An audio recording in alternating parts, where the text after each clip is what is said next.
increase in the non-violent movement, peace movements, the social change movements, women's rights movements, human rights movements. I think there's an enormous peace movement in the world today. I think that our vision of a world without militarism, without war, with no nuclear weapons, is the way forward for humanity. And millions and millions of people want this.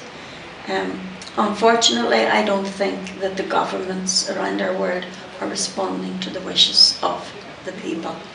I think that our governments' policies of war, militarism, occupation, invasion, nuclear weapons, the arms race, these are all very dangerous policies which need to change for the sake of survival of the human family. So we have to keep on saying to our leaders, you know, we love you, but your policies are wrong. They must change for all our sakes.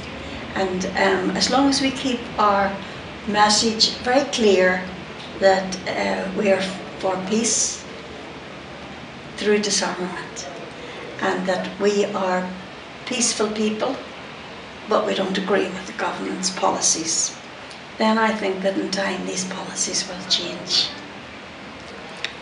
Yes, I think the time is now for us to have completely zero nuclear weapons in our world. Nuclear weapons are immoral.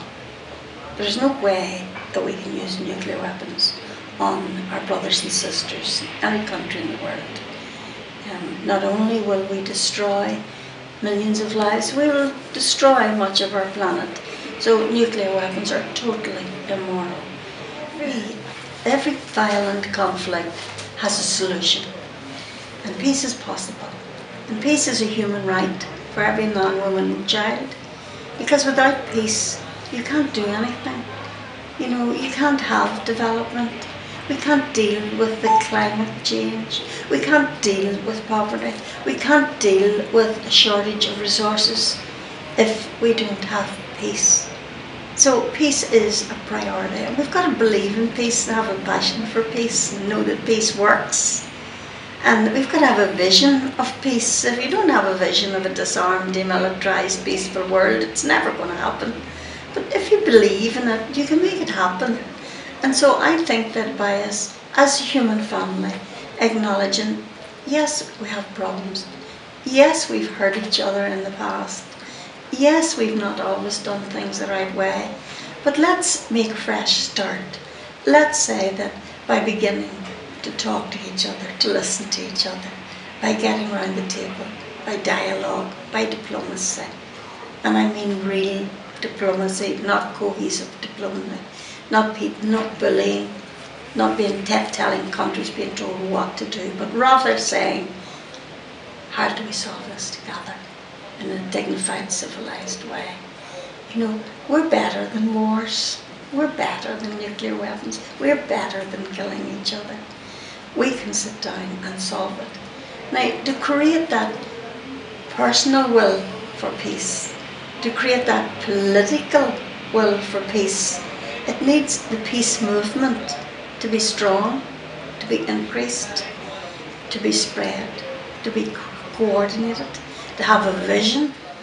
Well, violence starts in the mind and in the heart. And unfortunately, we are cultured and inculcated into the myth that we can kill each other. Why should we be allowed to kill each other? You know, life is a gift given to each one of us, and we respect our own life and our own right to life. Why should we go out and take other people's lives? So I have a right to life, and I respect other people's right to life. About that. So we really need to understand that we have to, you know, we have to live out of doing what's right, integrity, truth, love. These are the values we are born with, and these are the values we should be living out of. Otherwise, we get disturbed. But we have to start changing our mindsets from accepting violence, militarism, into demilitarized mindsets, and develop compassion, develop love, develop alternatives to militarism and war and to violence.